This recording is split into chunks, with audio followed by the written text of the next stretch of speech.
Being a 20-year-old college student kinda sucks.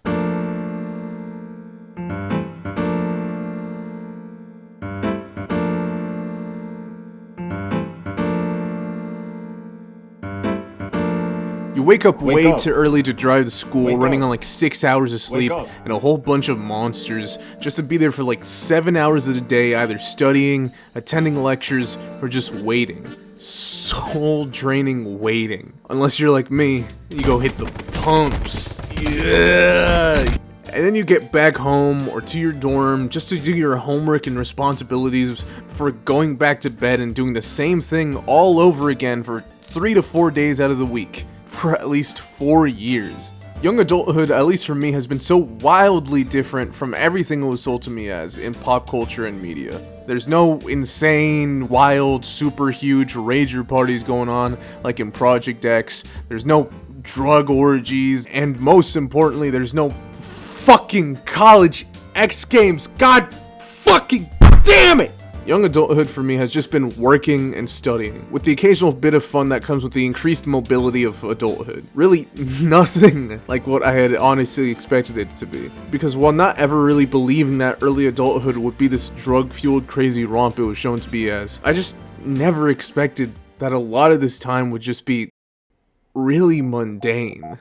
There's a feeling of aimlessness and anxiety that just overpowers this stage in your life, and it's the moment where you start really questioning to yourself, is any of this worth it? The feeling of not wanting to go to work at a shitty underpaying job with a shitter boss who runs this minimum wage paying job like it's the fucking Navy, or the intense fear of a tidal wave of homework that can come crashing down on you and turn you into an Adderall popping hermit, sustaining yourself on caffeine and Huel, and who hasn't talked to anyone in 3 months. Completely derailing your entire social life just so you can scrape by on your classes. This mundane downtime is something I don't feel has been properly represented much by pop culture for the exact reason that it is so fucking boring. No one wants to watch a show where nothing happens. I try not to get caught up on the past, but I can't help but miss the simplicity of being a kid. My childhood might not have been the greatest, but at least you worried about little kid stuff, you know? But weirdly enough, despite being a kid, I don't think I've ever seen a show since then that has come as close to representing how it feels to be an aimless 20-something-year-old, like a regular show did. Me at it being a big piece of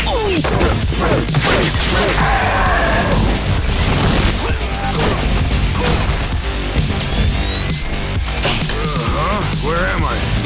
I'll kill you! Okay, wait. Let me explain, alright? Shit's over an hour long, full of banger songs, so let's get into this shit, alright? And please, like and subscribe and click the bell so YouTube can send a bird carrier to your house to tell you when I next upload. In fucking 4 months from now. Jesus Christ. So just let me explain, alright? You think you...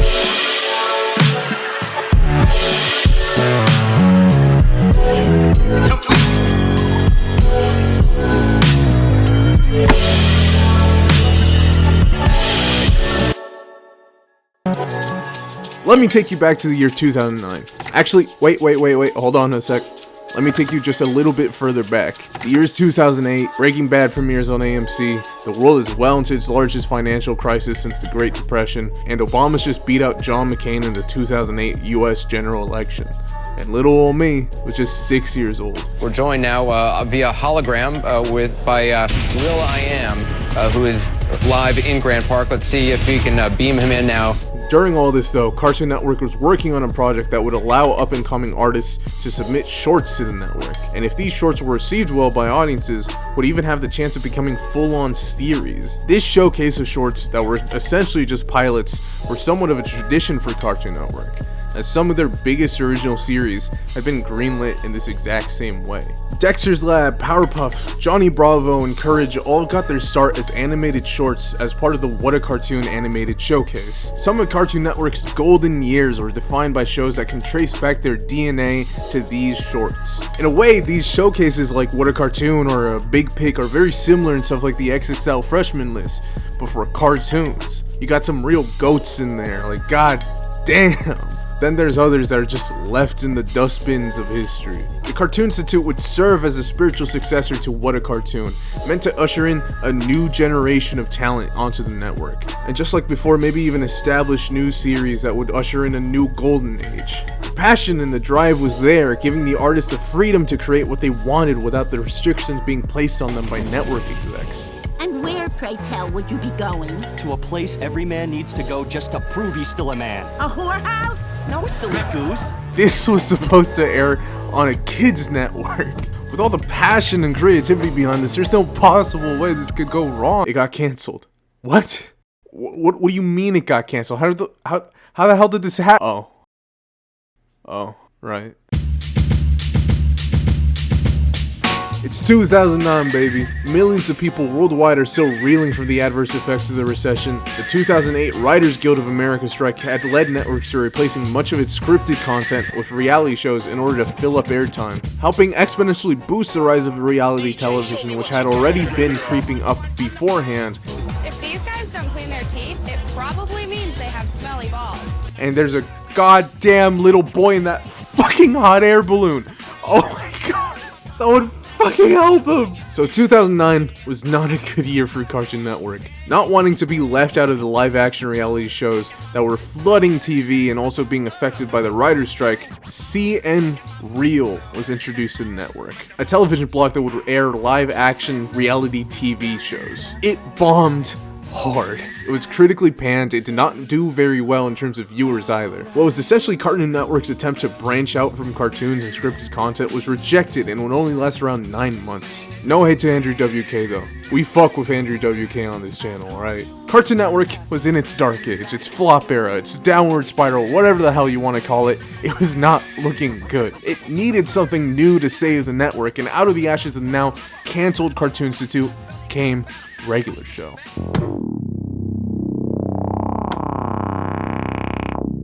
Regular Show was created by J.G. Quintel, an artist from California, having attended Cal Arts and receiving an internship at Cartoon Network, working on shows and films such as the animated Star Wars Clone Wars, Flapjack, and many more, before pitching his own show as part of the line of shorts to be featured in the Cartoon Institute. In his words, it was because I don't think me verbally pitching such an odd concept would have made any sense to anyone. The show is about two slackers who are essentially just PG stoners.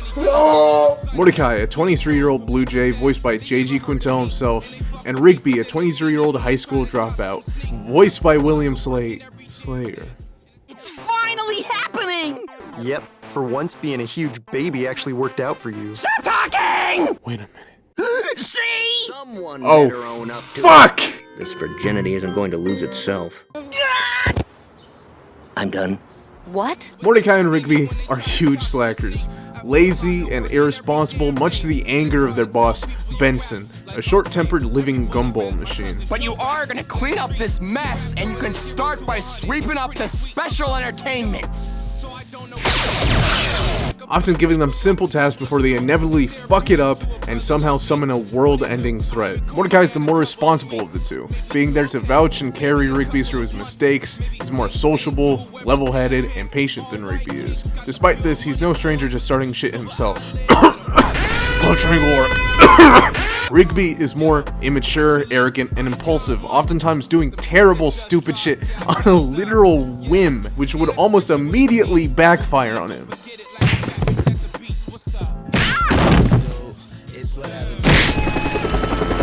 They're both pretty laid-back guys, but both have some very serious insecurities. MORDECAI is terrible at expressing his feelings and talking to women he likes. So much in fact that being unable to make a move and awkwardly fumbling the bag is called pulling a MORDECAI. So you pulled a MORDECAI, huh? What the? Come on! How long have you been calling it that? How long have you been MORDECAI?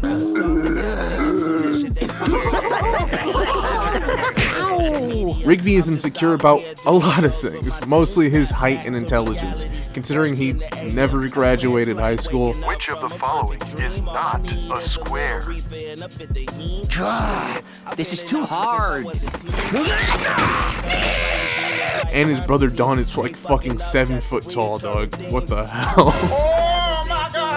But when combined, they make an unstoppable duo of chaos. Often their immaturity and competitiveness will lead them to causing the fucking third impact over a bag of Lay's barbecue chips.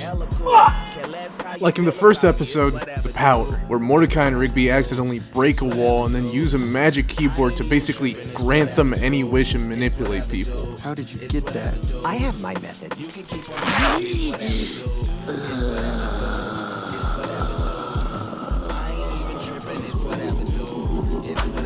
They initially just use it to get a raise to fix the hole, but then get carried away and accidentally send their coworker, Skips, to the fucking moon. They then take Benson and Pops, a gentlemanly old lollipop man, to the moon to help bring back Skips. They fight a giant monster, resolve the problem they caused, and then get yelled at Benson, only to fuck everything up again in the next episode.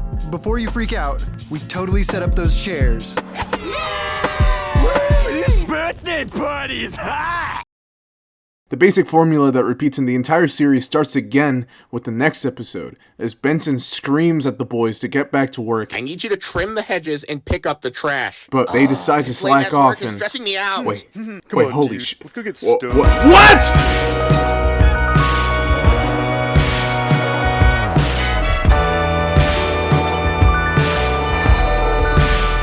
I'm anxious and bipolar as fuck! Give me some of that weed! You slackers couldn't even get the good boob! This shit ain't...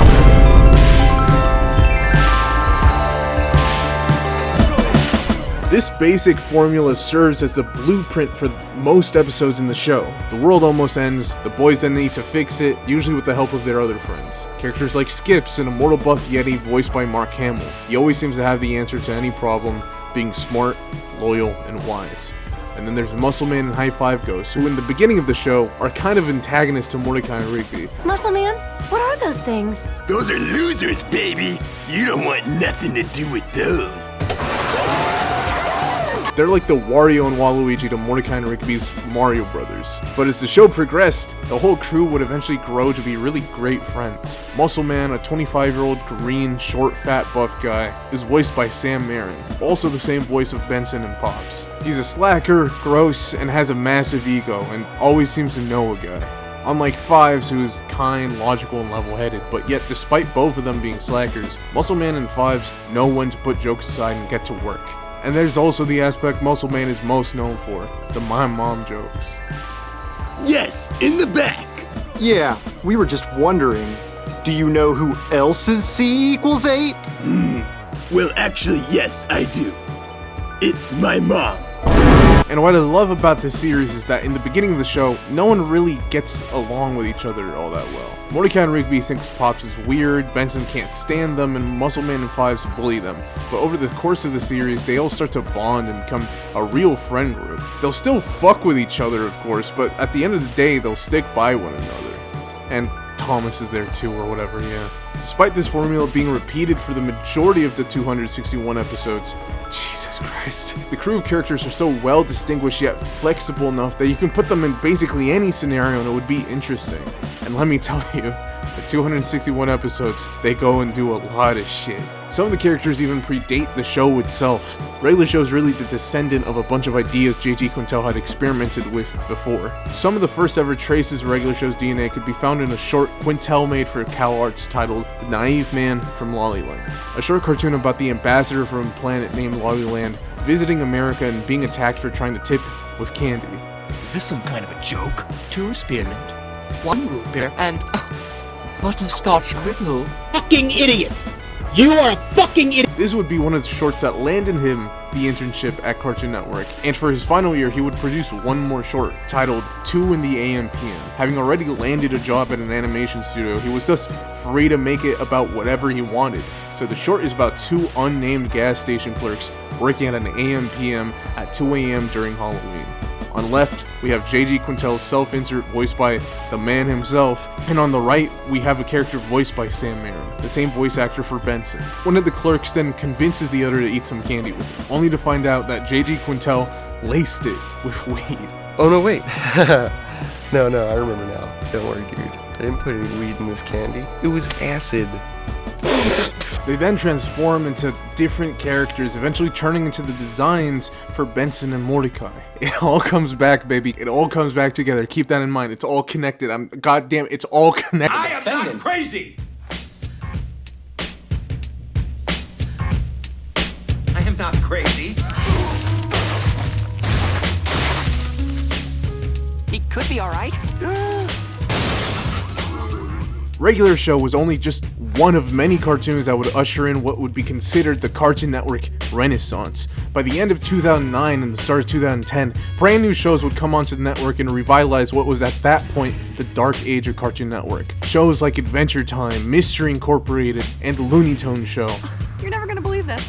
There is a guy standing on the side of the road who looks just like you. I'm about to hit him. Among these shows, obviously, is Regular Show, and let me tell you, I was probably like in the first or second grade when all these shows were premiering, and admittedly, because my family was poor, we basically only had the cheapest cable provider we could, meaning that I only had one kids TV channel. Want to guess which one?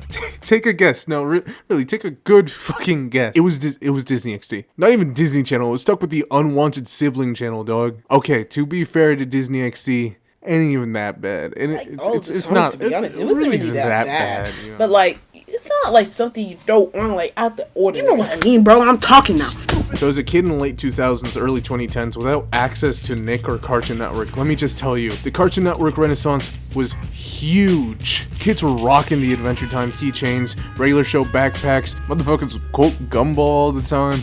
Even though I didn't have the channel, I knew about these shows. This was a world of difference even from just a year ago when Cartoon Network was at its lowest commercially and critically. I think it's fair to say that shows like Regular Show saved Cartoon Network from falling deeper and deeper into mediocrity. Now you may be asking, Jay, if your bum ass was too poor to afford Cartoon Network, how the fuck did you grow up watching these shows? My answer is, first off, why you gotta be so fucking rude, man? Then second off, it's because my family was so poor that I'd spent the majority of my childhood at other people's houses. Both my parents worked, often long hours, meaning that I spent more time as a kid over at babysitters' houses than I did at my own house. Up until the age of 13, where I could finally be trusted to be left alone at the house. Yeah, pretty sad stuff, but I gotta watch SpongeBob a couple times, so thanks. Crippling childhood poverty. This definitely didn't fuck up a massive developmental stage in my life. When rewatching the series for this video, I was honestly shocked by how much I could remember from all these episodes up until probably season 3, which is pretty cool. And I never really actually finished the series. There is a lot of shows from my childhood I kind of just let go of and never figured out how they ended, but for whatever reason just reappear in my life. And rewatching this series was extremely nostalgic for me and all my friends that watched it with me. Even after all the episodes I had already watched had passed and I was watching episodes I'd never seen before, a lot of that nostalgia I felt was still there, and I attribute that to how nostalgia is built into the very core of the show. Look, I'm tired of nostalgia bait just as much as anybody. It all seems very Reddit to me. But what I like about Regular Show is that it feels much more genuine and it ties into that theme of growing up. J.G. Quintel would take a lot of the experiences he dealt with working various minimum wage jobs throughout his life and use that as inspiration for the show, as well as his experiences in college with his friends, influencing the dynamic between the gang and especially between Mordecai and Rigby. It really was just the way we acted in school, like all the oh and like the that is me and my friends from school being idiots. We're always looking for that nugget of real life. To relate to that and then find, how do you make it into a cartoon? All this combines to give the show a more adult feel. It's still a kids cartoon airing on a kids network, but it wasn't made just for kids. The show quickly garnered an audience of adults and teens as well, people who could relate to the real world problems the characters face, like being stuck at a dead-end job, relationship issues, and growing up. And as I got older, those started becoming my favorite aspects of the show. Not just the crazy over-the-top bits, but the very relatable and human issues that a lot of young adults this age deal with. Childhood is when you idolize Rigby. Growing up is when you realize Benson made more sense. Are there any jobs left? Just military recruit and lumberjack.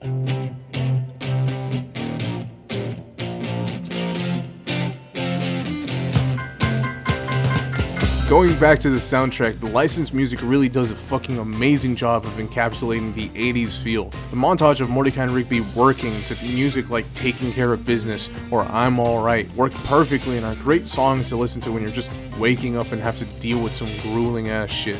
Besides just the concept though, the show has more mature elements to it than even most other children's shows. One of the things that stuck out with me is the prominent use of guns in the series. You know, I don't want to sound like this guy, but I'm used to kids shows having lasers and cartoonish looking guns that explode and shoot lightning, or something sci-fi or fantastical, but characters in regular shows just straight up come strapped sometimes. Like in the season 3 episode Fuzzy Dice, where the gang have to get Pops a birthday gift by winning a pair of fuzzy dice at a Chuck E. Cheese ripoff, grinding for tickets until they're stopped by, oh my god, Freddy Fazbear! Oh! Wait, when did this episode air? Wow. If I had a nickel for every time a kids cartoon released within the early 2010s with a similar killer animatronic concept predated FNAF, I would have 2 nickels, which isn't a lot, but it's weird that happened twice, right? Yeah, we get the joke. Anyways, the animatronics were secretly on the run from the FBI for a previous heist and get into a fucking shootout with the feds. Gun! As a little kid, shit like this was so fucking cool. And that's what I honestly love about a lot of the CN cartoons from this Renaissance era, is that the generation that grew up on The Simpsons, Samurai Jack, Powerpuff were starting to create their own shows. And along with that came the understanding that cartoons don't need to specifically only be catered to kids. That kids can handle some more mature topics and themes, and while they don't understand everything on a personal level, they'll still be able to enjoy some of it. Because kids aren't that sheltered. And don't get me wrong, I'm not trying to argue that we should take away kids' spaces. I think kids' spaces and a lot of online discourse, this goes for some of y'all fuckers, would be a whole lot safer if some adults started enjoying older content and then try to cater every space for themselves. But that being said, you can probably find a whole lot worse on YouTube Kids than you can find anything on TV. So, kids can handle something a bit more mature, you know? And it's crazy because name one kids network at the time that could show one of its main fan favorite characters with a shotgun getting dragged into the woods screaming only to be skinned alive. Like, holy fuck. I told you I was ripped. Side tangent, I don't know if anyone remembers this, but as a kid there used to be a video called Left for Regular Show that I would watch, and this was a fucking blast from the past, dude. Holy shit. I wish making YouTube videos was still this easy. All this culminated in making a series that to this day is still very genuinely entertaining. Most episodes are really charming and chill, they feel laid back, and it's just fun to see a group of characters that all really play well off each other. While I might not laugh as hard as I do watching something like Eric Andre or Smiling Friends, this show just is still a feel-good show to watch. One of the fan favorite episodes, and definitely one of the best episodes in the entire series, Season 3's Excellent, is a perfect example of what regular show does best, taking very ordinary and mundane situations only to blow them out of proportion. In this episode, Rigby and Mordecai hear about a food challenge at a local restaurant. 12 eggs, chili, cheese, biscuits, and a fruit bowl. Finish in under an hour and your party eats for free. The prize being a free trucker hat. Rigby, being the little shit he is, really wants that goddamn hat. So much in fact that he attempts the challenge only to be put in a fucking coma because he was definitely allergic to eggs. Bring me the omelet. Dude, you're allergic to eggs? I thought if I ate really fast, maybe I wouldn't notice. This episode was actually so good, in fact, that they won an Emmy for Best Short Format Animated Program, beating out Adventure Time, Phineas and Ferb, How'd you like to take a ride in a real bike? She's 16! Robot Chicken, and even Mad. Wait. Mad? Fucking Mad got nominated for an Emmy? Mad? Is 2012 really that slow that Mad of all things got nominated? Oh, wait, hold on. I'm being told that if I continue the Mad slander, my life it may very well be in danger. I didn't know Mad had shooters like that. Okay, my bad.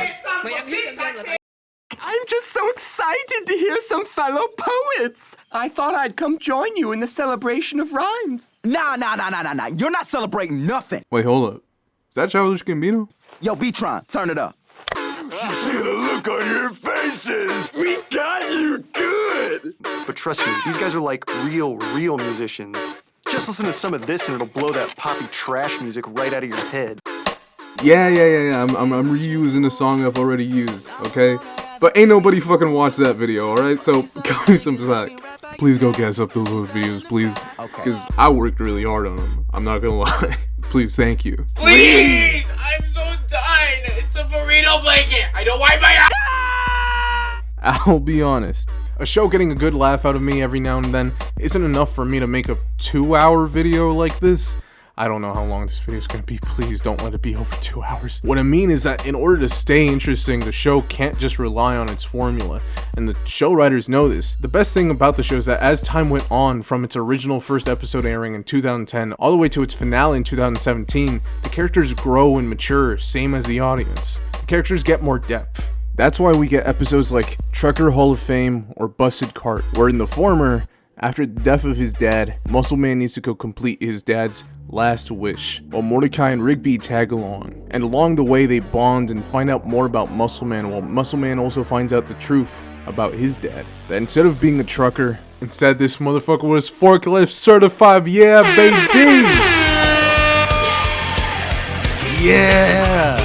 But for some fucked up reason, this is a thing of shame in this society. Muscle Man has to come to terms with the fact that a lot of the good memories he has of his dad revolve around a lie. A lie that was told to him in order to gain his respect. Yeah, I really got the other truckers with that one. Why are you whispering? Oh, there's a hitchhiker sleeping in the passenger seat. Dad, you're the best trucker ever. I'd do it all for you, son. Hey, Dad, do the thing. Sure, son.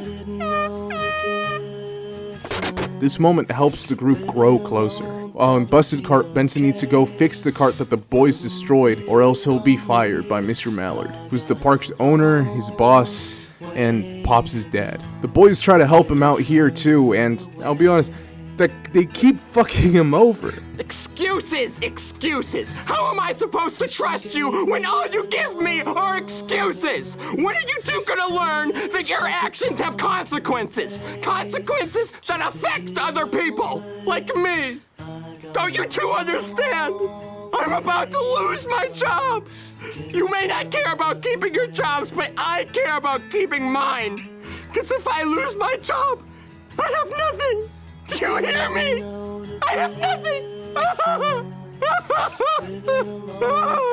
But they eventually get the job done, and they save Benson's job, and after this, they grow closer too. I really like these episodes because it gives characters that previously worked as foils for our main characters more fleshed out personalities, as well as a reason to care about these characters. These episodes would also similarly change the way these characters looked at each other. There will always be episodes where Benson gets angry at the guys for their incompetence and laziness, or episodes where the gang is annoyed at Muscle Man's shit, but it's approached from a different lens as they all start to form a genuine bond and friendship beyond them just being co-workers. These episodes do a lot to justify why someone like Benson would put up with these two idiots' bullshit. It's because he cares about them, and they care about him. The show does a great job at putting these characters into scenarios that forces the best and worst qualities out of each other. Rigby's laziness, Benson's short temper, Muscle Man's ego counterbalanced by his loyalty, all these characters have multifaceted personalities that make them feel like real people. Hell, even Thomas, the park's intern who I've mentioned nothing about, mostly just because he's contributed nothing to the show, is revealed to be actually a fucking Soviet super spy who's infiltrated the park in order to steal its park's technology. The Soviets somehow managed to put the first man and woman into space, had free healthcare and nuclear energy, but haven't invented a fucking seesaw yet? That Lenin Spring Rider goes hard as hell though. Anyways, back on track, with all these characters in the show having really well-formed personalities and depth, including Rigby, which I haven't mentioned yet because it will become important later, then what makes Mordecai stand out? What gives him deeper motivations than just being the straight man? Well, for one, he's a massive Weezer fan. Hope you guys like Weezer. Oh, never heard of him. Yeah, I know. You wouldn't have. You gotta be in the know to know, you know? No. And that's why you've never heard of them. But trust me, these guys are like real musicians. Just listen to some of this and it'll blow that pop. Oh, fuck. Did Margaret sit here? Oh, I need more Margaret. Alright motherfuckers, this is the first and last time I'm gonna be saying this word, because some of you fuckers are really fucking annoying about it. Using it to mean anytime a person is nice to a woman, or just being straight up misogynist, little dumbass 14-year-old suburban kids, but Mordecai is a certified simp. Ugh, what boyfriend? I'm not seeing anyone right now. Guys are jerks. God, I know, right? Guys are the worst. Yeah, we get it. It's no controversial statement. Preaching to the choir. We were all there for the 2020 Mordecai simp epidemic, but I'ma say it. I really like the relationship drama. Okay, hold up, I get it. It's really hit or miss for a lot of people, but some of y'all especially gotta listen to this, because I think for as much fun as it is to make fun of Mordecai for being a total fucking loser, I can 100% believe a lot of people are like him, and that his character would do something like this. Okay, maybe it's a bit of a stretch that Mordecai, a 23-year-old, would be acting like a 14-year-old in his first relationship, but the show is aimed at teenagers and young adults, which is probably why. And hell, relationships are awkward as fuck in high school. Even in your young adult life, you barely know who you are, yet you're in a relationship with someone who's equally as unsure about themselves and the future as you are. Of course it's gonna be messy. I had some really good memories of relationships from when I was still in school, but a billion more memories that make me want to toss myself into a wood chipper. If I chop you up in a meat grinder, and the only thing that comes out that's left of you is your eyeball, you're probably dead! When I was watching this show, that was one of the main things I was excited to talk about, because I think it's an incredibly accurate and probably really personal depiction coming from the creators. A depiction of young love, or at least of young relationships. Mordecai all throughout the show has been depicted as the level-headed guy, sociable, and although still kind of a dork, kinda cool. But despite all these qualities, he can't for the fucking life of him actually communicate his feelings, usually balling them up and disguising them as something else until it's too late and it ends up exploding in his face. This is usually true when it comes to his relationships. As early as season 1, episode 3, Mordecai has a love interest called Margaret, a Red Robin who alongside her friend Eileen works at a coffee shop which serves as the local hangout spot for the boys. Mordecai is fucking obsessed with Margaret, trying his best to be around her and impress her, which on its own isn't bad, but his inability to be straightforward and honest with himself leads him to fucking himself over and everyone around him. This man has zero fucking self-respect. Pink sweater. Oh no. Don't do anything you're gonna regret. Don't do it! Like, come on, man. All of this is made exponentially worse by the fact he's so afraid to make a move that Margaret barely even fucking acknowledges that motherfucker. Mordecai just believing that if he just stands next to her and does her errands, that will somehow make Margaret want to fuck him, instead of talking to her like a normal human being. She don't wanna you, nigga. She don't wanna you, you little dick, musty ass, broke ass nigga. Rigby absolutely gets it the fucking worst out of this ordeal. While consistently being characterized as a loser, Rigby has no problem talking to women, which makes Mordecai jealous as fuck. Rigby and Mordecai fuck with each other a lot, but sometimes to extremely messed up levels. They do shit to each other that you simply don't do to your homies. But one of the worst examples is a season 2 episode, It's Time, where Rigby is annoyed Mordecai keeps blowing him off to go try to ask Margaret on a date. Which, knowing Mordecai, would probably just be him awkwardly standing around for an hour before giving up. Rigby, in response, asks Margaret on a date just to fuck over Mordecai. Ready to call it a day? Margaret, just wanted to ask you if you want to, I mean, obviously you don't have to, but, Margaret, wanna see something cool? Bam! 2 tickets to the zombie dinner party premiere. Wanna go with me tonight? Okay, yeah, that's fucked up. Even if your bro has zero game, it's still a little fucked up to do that to him, you know? But Mordecai fucking loses it, destroying all the clocks in the building to try to ruin Rigby's date, accidentally sending them into a time vortex.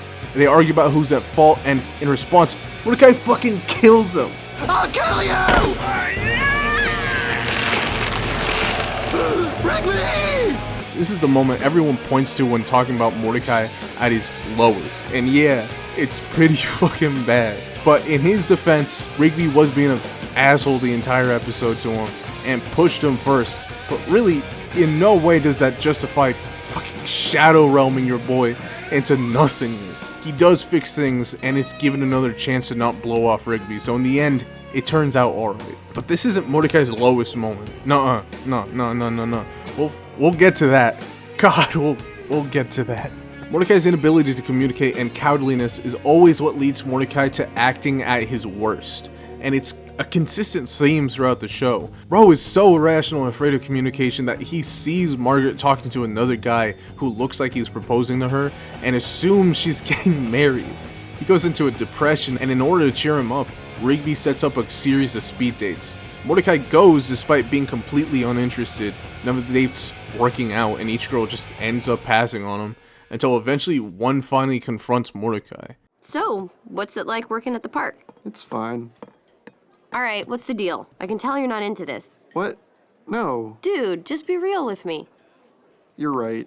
My friend talked me into coming here. I've been depressed and just needed to get out of the house. Sorry, I'm sure you're a cool girl and all, but I'm not interested in dating anyone right now.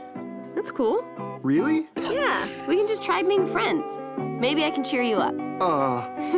Come on, let's get out of here. CJ is a cloud woman and honestly the best Mordecai love interest in the entire show. She has a lot of character, and even in the one episode we first meet her in, she's a lot like Mordecai, sharing a lot of the same interests, sense of humor, and her attempts at cheering Mordecai up work. They even plan on going to see a movie together on a date. It's kind of cute, I'm not gonna lie. Mordecai starts feeling better about himself until he runs into Margaret again. She's confused as to why he's been dodging her all of a sudden and tries to introduce Mordecai to the guy he thinks she's getting married to. He declines and runs away. Like a little bitch. Like, what the hell's that run, bro? What? He relapses into his depression just for Benson to hit him with some truth. You don't have the right to be sad. You never even had the guts to tell Margaret how you feel.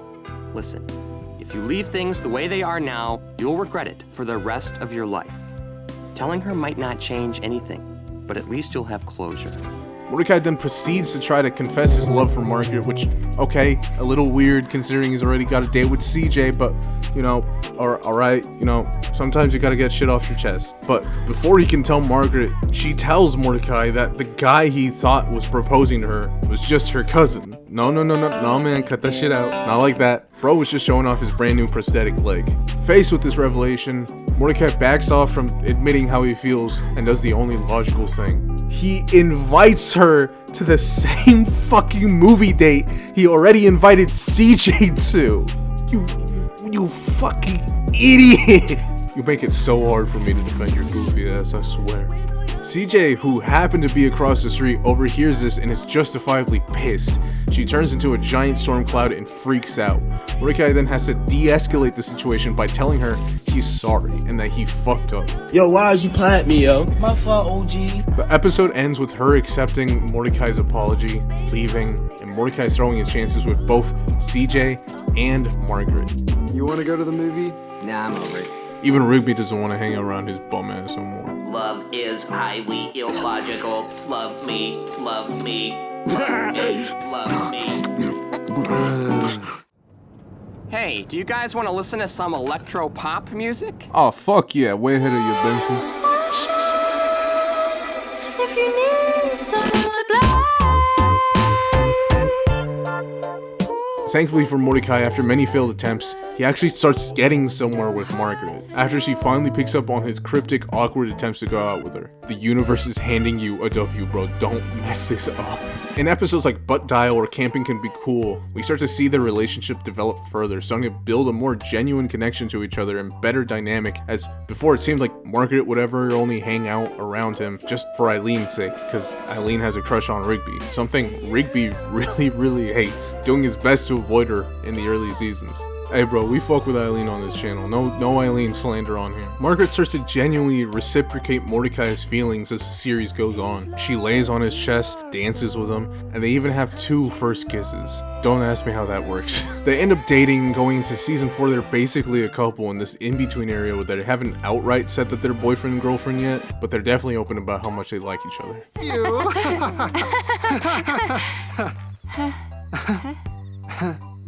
They start fucking, it was gross. Yet another thing I'm stealing from Tariq. I'm sorry, man. Psst, let me on cartoons that curse. I swear I'll behave. This sadly doesn't end well for Mordecai though, as in the final episode of season 4, Stake Me Amadeus, Mordecai, after dating Margaret for a while, officially wants to pop the question and asks to go steady, officially becoming her boyfriend. He plans a big expensive dinner date at Stake Me Amadeus, using the coupons Pops gave everyone as a gift. This all goes to shit though when it's revealed that the Amadeus dollars Pops gave everyone were fakes. So in order not to be thrown in jail, Mordecai has to reveal the creator of the fakes while simultaneously juggling his date with Margaret. This lasts like all of 2 seconds before it becomes impossible to keep Margaret distracted, and the culprit is revealed as, oh my god, it's Withered Freddy! Bro, if this came out when FNAF 2 was out, you know the clickbait would have gone crazy, dog. They proceed to have another shootout with the feds, the gang all coming strapped this time. And while this goes down, Mordecai finally asks Margaret to be his girlfriend. Unfortunately, Margaret can't accept the offer. I got into my dream school. I really like you, Mordecai, and what we have is special. But I may never get this opportunity again. I'm sorry, but I can't be your girlfriend. She runs out and takes multiple 45 ACP rounds and dies on the spot. I'm fucking with y'all. She runs off and finally all the bastard animatronics are sent back to the deepest pits of hell where they belong. Obviously, Mordecai takes it hard. You know, the person he likes just left him on a very sad note, and all the progress he made with his relationship with Margaret has just been thrown out the window. So it's understandable he's pretty depressed after this. With the season 5 opener, Laundry Woes, starting off with Mordecai depressed and having to go through a montage of him learning to move on, before accidentally relapsing and finding Margaret's sweater in the laundry. Oh no. Don't do anything you're gonna regret.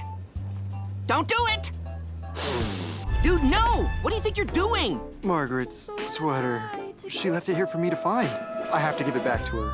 No, you don't! Rigby tries to convince him not to drive 20 hours to Margaret's college to give it back to her, knowing Mordecai will just relapse and end up hurting himself again. But Mordecai doesn't listen, and they get into a fight in the car over Mordecai's unhealthy obsession and unwillingness to let go. Why are you so against me giving Margaret her sweater back? Cause it's not about the sweater, and you know it. You gotta forget about Margaret. Dude, Margaret's important to me. I can't just forget her. Okay, you don't have to forget her, but you have to get over her for real. Staying like this is messed up, and it's messing you up. I want my friend back. Well, if you were a real friend, you'd understand. I am your friend. You'd realize that if you weren't such a sad sack chump. That's it. Mordecai abandons Rigby in the middle of the fucking highway, 5 miles away from the university. Again, if you think this is the worst thing Mordecai's done, it still gets worse. Mordecai's sleep paralysis demons catch up with him though, and cause him to crash the car, and he comes to the realization finally that Margaret has moved on. What he's doing is psychotic, and she's living her life now, and it's time he starts living his. So he abandons his plan to go talk to Margaret, and instead goes back home with Rigby, accepting that he needs to move on. And that really ends up being Mordecai's arc in season 5, learning to move on. But something that becomes really readily apparent is that as the series progresses, Mordecai starts taking more and more of the main character role away from characters. You know, you might be asking what I mean by that. You know, he's always been the main character. It's his house, he's supposed to be there. But what I mean is Mordecai kind of starts to take up progressively more and more screen time, with more and more plots centered specifically around him and his relationship issues. Something that really either makes or breaks the later half of the show for some people.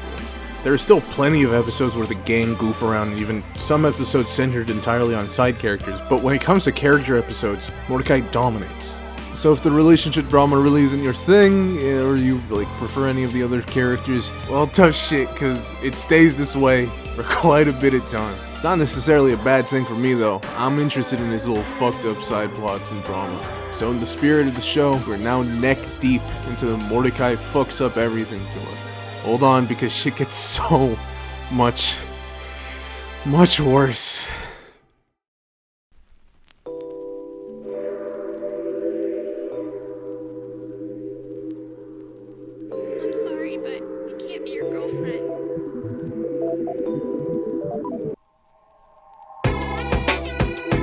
As season 5 progresses, we get some solid episodes like Return of the Mordecai and Rigby's, or the Halloween episode, Tales from the Park 3.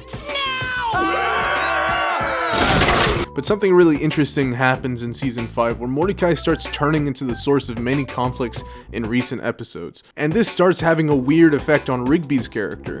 He's always been the screw up and still is to a lesser extent, but he's starting to mature and he's being put into situations where he needs to start trying to fix Mordecai's screw ups or stop him from screwing up, like the previously mentioned season 5 premiere, or the big status quo changer, season 5's New Year's Kiss.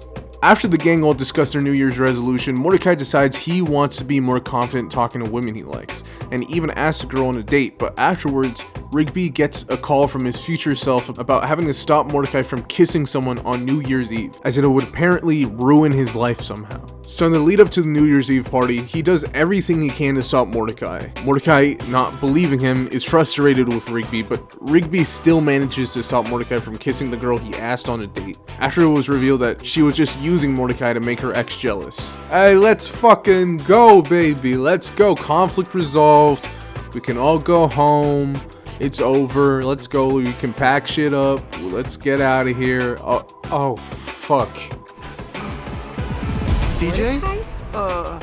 What? So does that mean that I gotta check the bathroom. Mordecai and CJ kiss, not realizing who each other is. Okay, man, I guess the masks and shit, but how many cloud women do you know?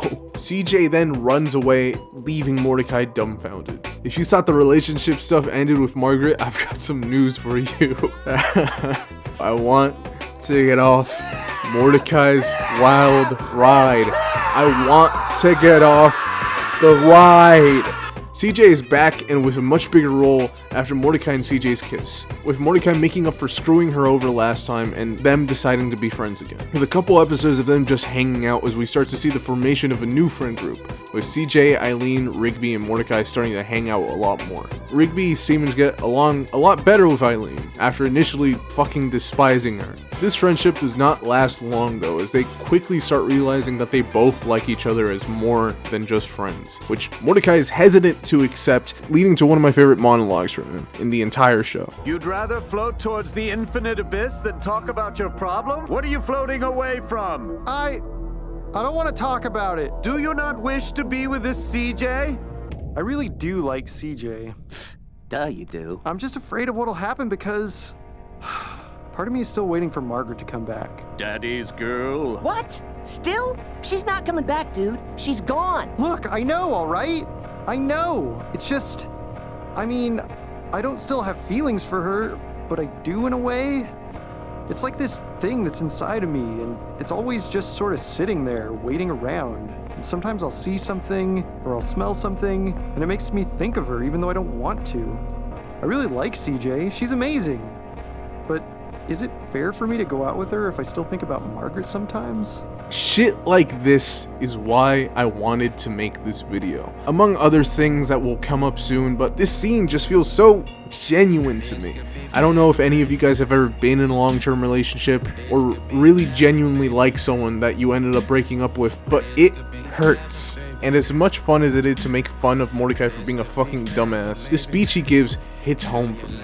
Depending on how much it might have meant to you, moving on from a death, from a relationship, or even just moving on from a period in your life that you know you'll never be able to relive is difficult. Growing up and moving on is a part of life, and it's important because you grow up to be so much happier in the end because of it. But in the process, it can really fucking sting. Going from having a regular routine and then having to completely upend all of it can be so jarring. Like being with someone for a while, constantly talking to them, and having them around, feeling comfort in the idea that at the end of the day, you'll still have something consistent in your life, only for it to be gone as well, is devastating regardless if that thing was even good for you or not.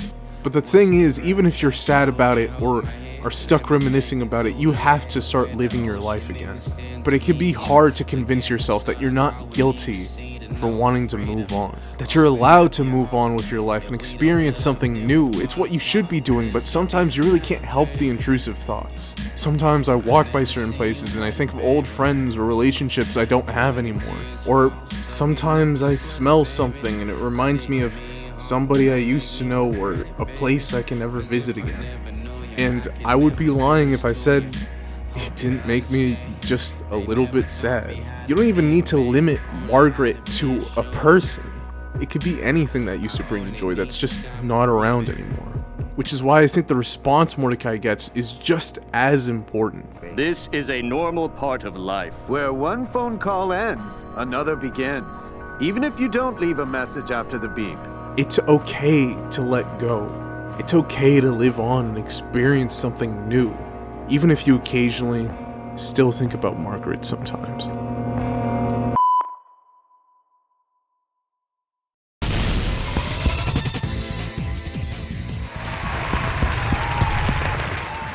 Hey, so It's been a while since the last video, huh? First off, my bad, y'all, my bad. This video plus some other personal stuff that happened took away a lot of chunk of my free time. But I just wanted to say thank you. Thank you so much for, at this point, like 7K subs. Just the reaction the past 2 videos is fucking amazing. This is something I've wanted to do for fucking years. And it means so much to me that people are here and enjoying it, you know? And even if I don't have all that much free time, I like spending as much time as I do have with you guys, and I hope that you guys enjoy it just as much as I do. And I have no smooth way of transitioning into this, so hell, I made a Patreon. I owe $7 million to the Swedish government. Please, just a little bit of cash, please. No, but seriously, I refuse to compromise on my vision when I make these videos. It's one of the only things I feel like in my life that I have full control over, and it's something I value greatly.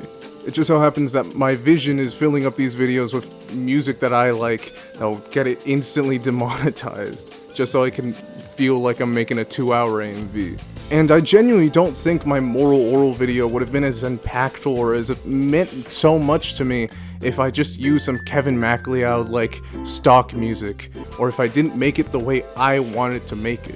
The issue lies in the fact that the video takes forever to make, and it's instantly fucking demonetized. And with how expensive everything's getting, just from gas to food, I want a little bit of cash to just fall back on, you know? This is in no way supposed to be a guilt trip, or you don't need to feel obligated to support me, but if you do want to, it'd be greatly appreciated. If you support me, I'll have your names at the end of my videos in the credits. I'll even read them out if you support to the highest tier, and you'll get some exclusive little tidbits and videos that I post nowhere else online. Links in the description, and thank you so much. And I also made a Twitter page if you want to follow me on there for whatever godforsaken fucking reason. I'll post updates on my videos and just, I don't know, shit posts, I guess. It means the world to me that this is what I'm doing, and it would mean the world to me to have some support, you know? Thank you, and once again, here's on to 10K and beyond, you know? Thank you. Now, on with the video, alright? Oh, fuck!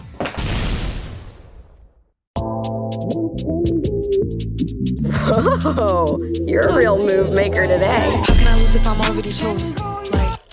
From this point on, CJ and MORDECAI start dating, and for the rest of Season 5 and even part of Season 6, they're a pretty cute couple. CJ as a character just has more personality and charm as compared to any of MORDECAI's other love interests. She works way better with MORDECAI and can handle her own in tough situations. Hell, their first date is derailed when Def himself calls in a favor from MORDECAI to babysit his demon son again. Yes, I said it again, and she just is down for it. She's a ride or die, and she's just very likable and saves MORDECAI's ass quite a bit of times. That boy's fucking dead, god damn! Overall, my boy's doing well for himself. She gets along with his family, she gets along with him, and even though she has her own personal issues, that just adds to her character and fleshes her out. Honestly, I really like CJ, and she's cool, and I wish nothing but the best for her. Yeah, no, this isn't gonna work out.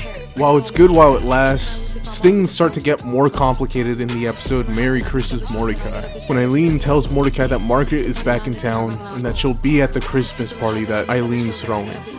Margaret? Margaret's gonna be there? Oh no! I should have known she'd be home for the holidays. If she's at the party, and CJ's at the party, and I'm at the party, it's gonna be... A party? Oh! MORDECAI, of course, freaks out thinking that if he acts weird around Margaret, CJ will get the wrong idea and think he still likes her, potentially ruining his relationship.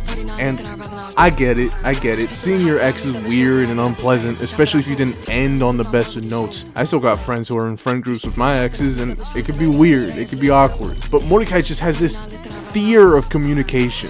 He refuses to bring it up to CJ, and when he runs into Margaret, he just acts super weird around it. What a coincidence! I heard you'd be coming back into my life. I mean, back into town. Welcome back! Thanks. Well, I guess we've never been good at that, huh? Whoops, I got a phone call. It's from Benson. I've got to go to the post office across town. Well, I got to run, Margaret. Literally, I got really into running after you left. It's a health thing. Bye! Rigby tries to knock some sense into Mordecai, and he agrees to take CJ to the Christmas party. Of course, Margaret tries to catch up with Mordecai, and he needs to reintroduce Margaret to CJ. Despite Mordecai's fuck-ups, CJ is honestly pretty cool about it, deciding to just talk to him about what's up. I haven't seen her since we broke up, and I don't know what to do. I was worried that me acting weird would give you the wrong impression, like I still like her or something. Well, do you? No, I don't feel that way about her anymore. I'm with you. That's all I care about. That's all I needed to know. Now come on, this is a party. Let's go have some fun. She trusts Mordecai, and she really likes him. And so far, he hasn't given her a reason to be distrustful, and I think it's really sweet and mature of her that she just supports Mordecai like this, after he's been kind of a fucking dork about it. Once CJ walks out, though, Margaret tries to talk to Mordecai again, and honestly, I feel really bad for her as well. I don't think she really did anything wrong. You know, it sucks. They had a breakup. She had to go chase an opportunity. It sucks. Sometimes shit doesn't work out. But it's really shitty that Mordecai is avoiding her and acting weird when all she wants to do is just have a little bit of communication. And it's not until the world forces Margaret and Mordecai to have a conversation that he finally treats her like a normal human being and just expresses how he feels. They share a hug and they wish each other happy Christmas, while they reminisce over the good times they had. Honestly, good on Mordecai for being able to share how he feels and open up, you know? It's hard. I've been there. A lot of people I know have been there, and it's honestly really sweet that they can just be friends again. No, hold on, wait, no, what the fuck, Mordecai? Oh my gosh, I really wasn't, I mean, Mordecai? I want to get off Mordecai's wild ride. I want to get off the ride. The episode ends with Mordecai finding out that Margaret is back in town permanently and is gonna be Eileen's new roommate. You fucked up! I haven't seen her since we broke up, and I don't know what to do. I was worried that me acting weird would give you the wrong impression, like I still like her or something. Well, do you? No! Oh my gosh, I really wasn't, I mean, Mordecai?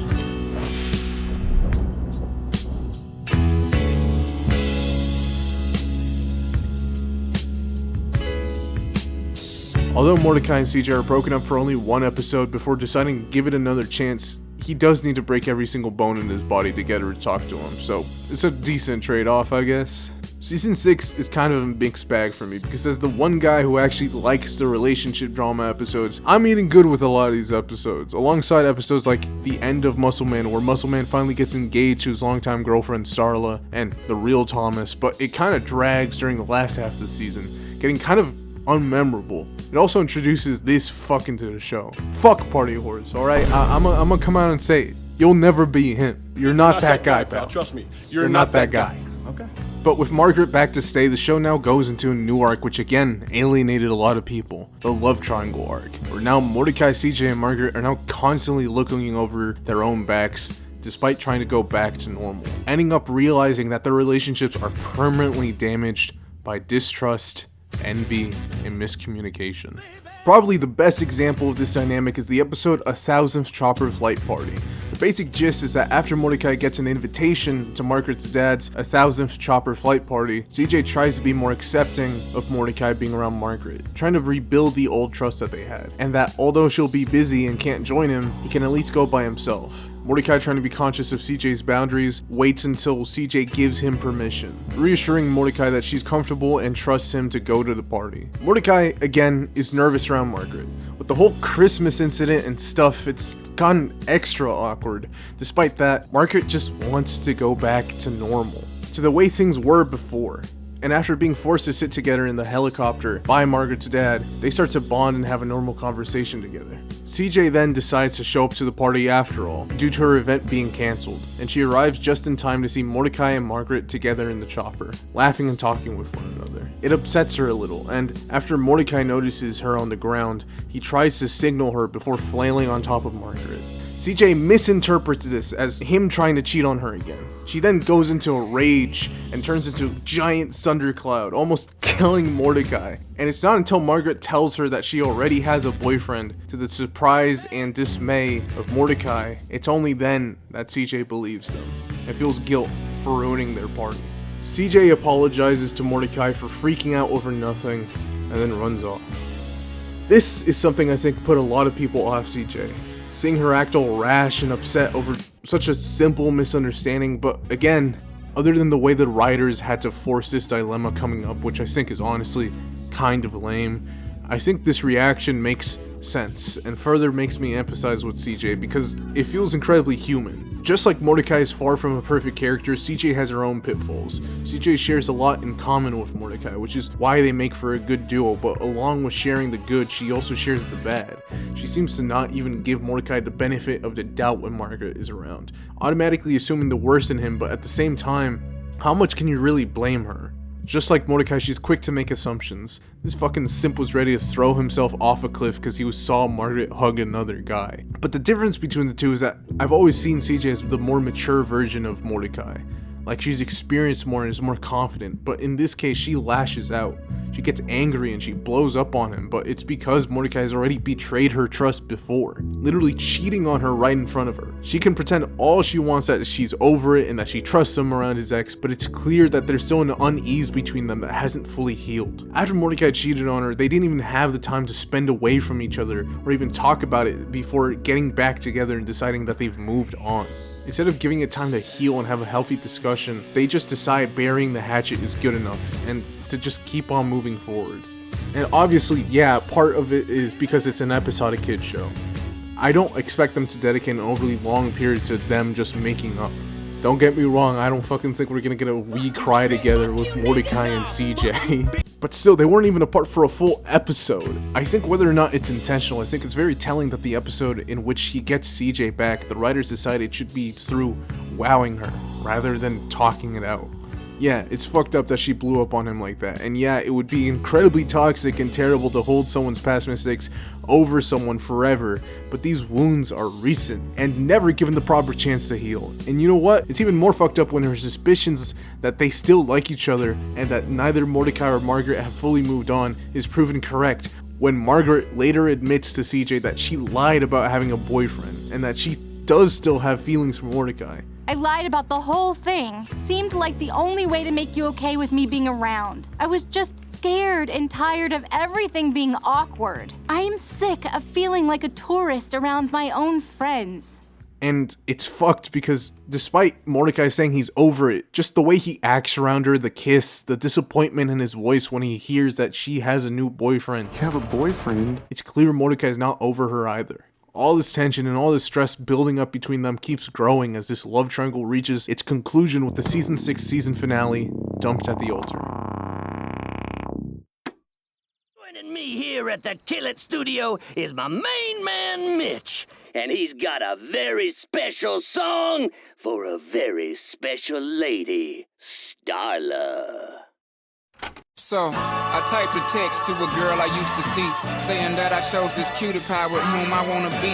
And I apologize if this message gets you down. Then I CC'd every girl that I'd CC round town. And keep your heart, 3 stacks, keep your heart.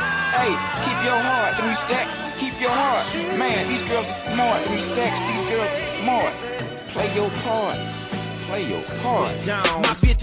It's the big day and they're finally getting married. No, not them, dumbass, keep up. It's the day of Muscle Man and Starla's wedding. As opposed to Mordecai's love life, Muscle Man has been way more stable and happy as he and his girlfriend have been able to stick together since season 2, and they're both very lovingly devoted to each other's health and happiness. And after a couple years of being together, they're ready to settle down and get married, and it's up to the gang to get everything set up and ready. And as someone who's helped out during weddings, something I think is super relatable is the fact that weddings are stressful as hell. People are rushing to get things done, the party, the reception, the ceremony, all of it's gotta be perfect. And you also have the anxiety of getting married. It's heavy stuff. So it's understandable that's weighing heavy on everyone's mind, especially Muscle Man, as he's lost a letter from his deceased dad. A letter meant for him to read on his wedding day. And I don't have a letter! A letter? From Muscle Dad. There's no way he would have forgotten to leave me a letter for the most important day of my life. In dismay, he refuses to go through with the wedding unless it's found, leaving Mordecai and Rigby to go find it.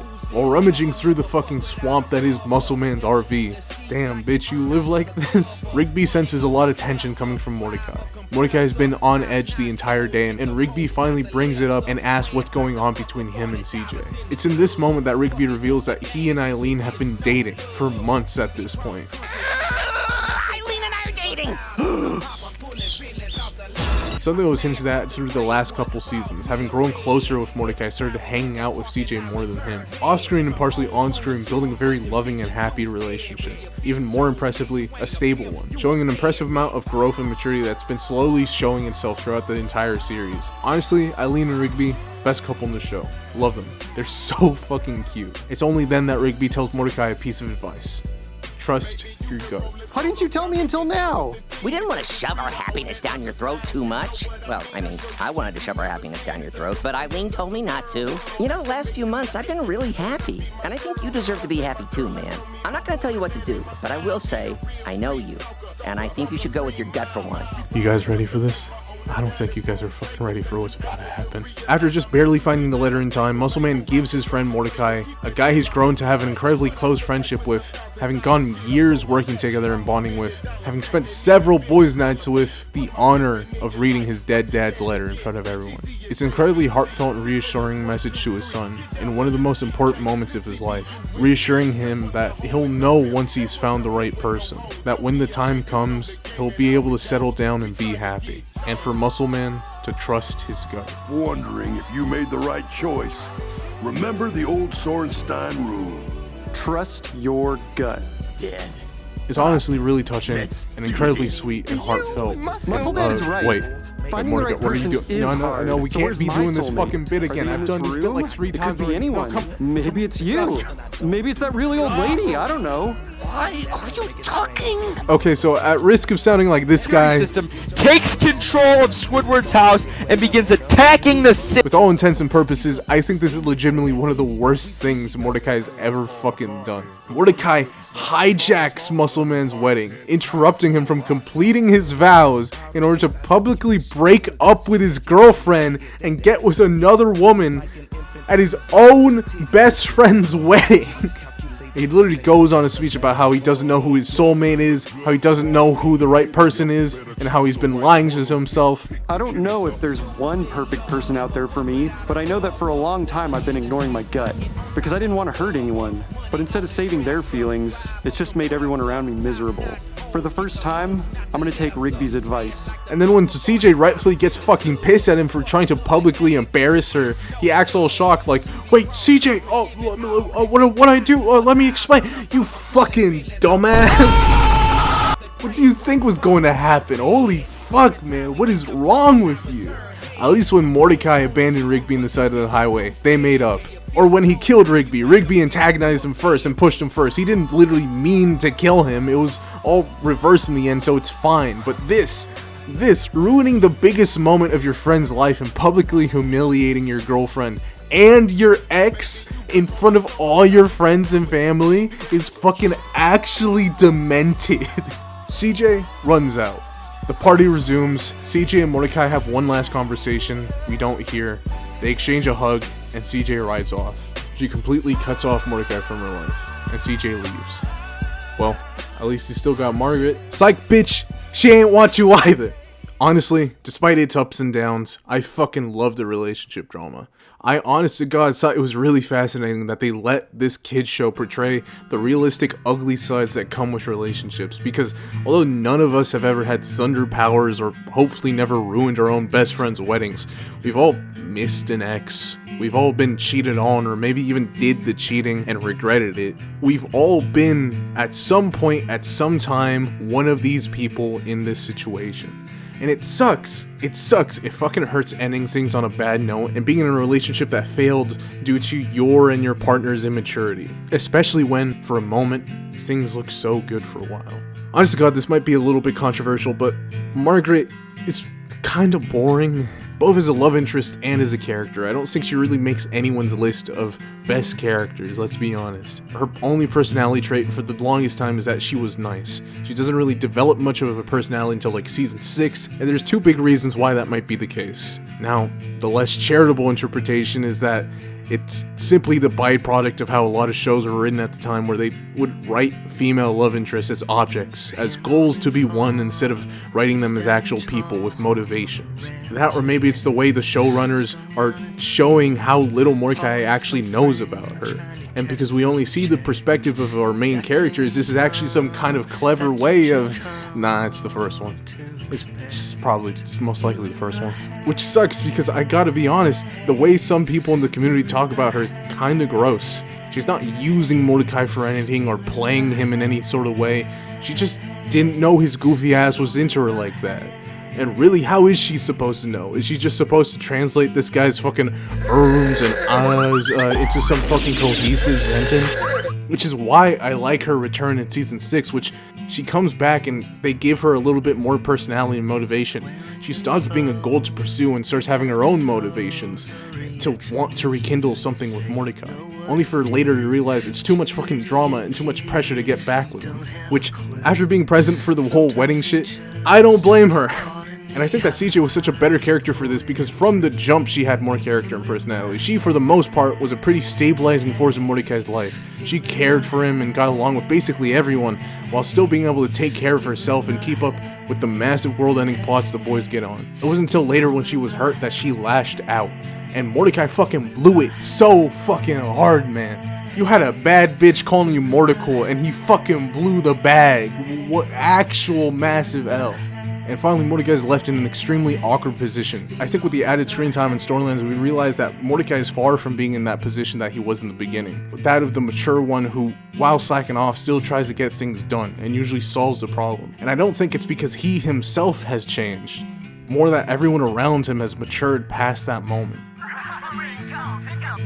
Dude, you really need to change that. We did that like 3 years ago. Hey, Fives. Feels like Mordecai's stuck in his ways, not being able to mature out of his inability to communicate, while his friends are all starting to grow up. And as we go into season 7, we all see more and more of this change become more apparent. Well, that's the end of the Mordecai relationship drama side tangent. Hopefully that didn't take too long. Oh my god! Okay. In my defense, this arc takes up like a good portion of like 3 or 2 seasons. Dear God, I thought this was going to be shorter than the Mortal World video. What was I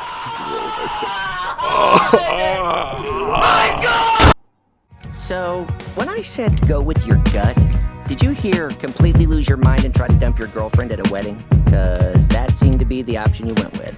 Season 7 in regular show is finally where we start seeing more focus on other characters in the show again.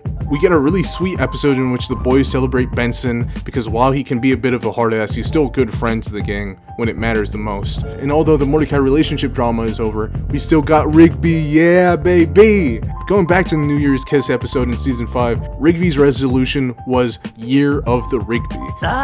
Let's talk about real resolutions. This year's gonna be the year of the Rigby. You're just picking something vague so you can't fail at it. No, last year definitely didn't have enough Rigby. This year is gonna be Rigby crazy. I don't know. Last year felt pretty crazy.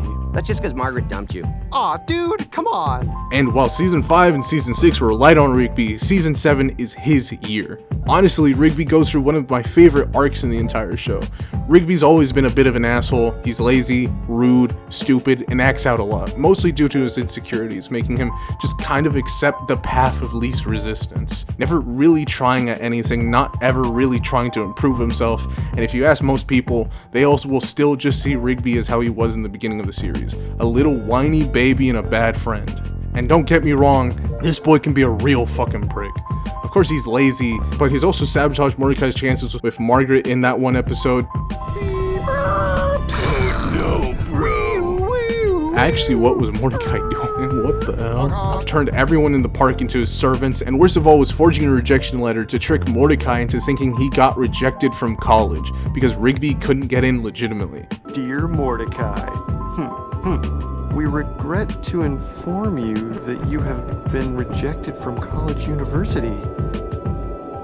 dude, I didn't get in. This is genuinely something so fucking horrendous. Because even though he did it because he wanted Mordecai to stay in his life and not leave him behind, he still destroyed Mordecai's future plans, getting them both working this minimum wage ass job, getting them paid out of fucking doggy bags. But I think season 7 does a lot to show that he changed. You can see a very noticeable increase in maturity as the series goes on, as the characters age. He stops being the one who constantly fucks up and instead sometimes even helps fix others' problems. He's not perfect, but he's getting there, and that's in no small part to the influence Eileen plays in his life. Having to spend more time with Eileen and eventually growing an intimate bond with each other has forced Rigby into confronting those aspects of himself that he dislikes and avoids. Having to actually mature and change, like in the graduation arc, where he reapplies to high school. Because Eileen's wish when she was younger was to be with someone smart. Eileen finds out that Rigby never graduated from high school and about Rigby's plan to reintegrate, and she tells him it's okay, that he doesn't need to change for her to like him because she already likes him. But despite this, Rigby goes anyways. He attempts it. He tries to graduate from high school, and Eileen supports him because Eileen inspired something within Rigby, the desire to grow as a person, something no one ever really has. Rigby starts doing things for himself. Don't get me wrong, his friends are great and care about him, but all throughout his life, people have been complacent with him. And when he dropped out of high school, no one pushed him to be better. His family life sucked, with a mom who's really passive and a dad who's extremely strict and borderline verbally abusive. They're both disappointed in him, seeing him as a failure and constantly comparing him to his much more successful brother Don. He's got nothing supportive to go back home to and a friend group that doesn't inspire him to change. He's stuck comfortably in a rut. But when he meets someone who finally inspires him to be better because of how much he strives to be better, it gives him finally the pillar of support he needs. And it isn't all just Eileen helping Rigby, but Rigby also being a positive force in her life. He helps her overcome her fears and gets her to experience new things she would have been afraid to try before. As Rigby and Eileen hang out together, they make each other better by being the helping hand the other needs to get over their fears and insecurities, which is why they work so good, and why none of Mordecai's relationships could ever work out. Rigby faced his fears, while Mordecai ran from it. Ran like a little bitch. Like, seriously, what the fuck was that run?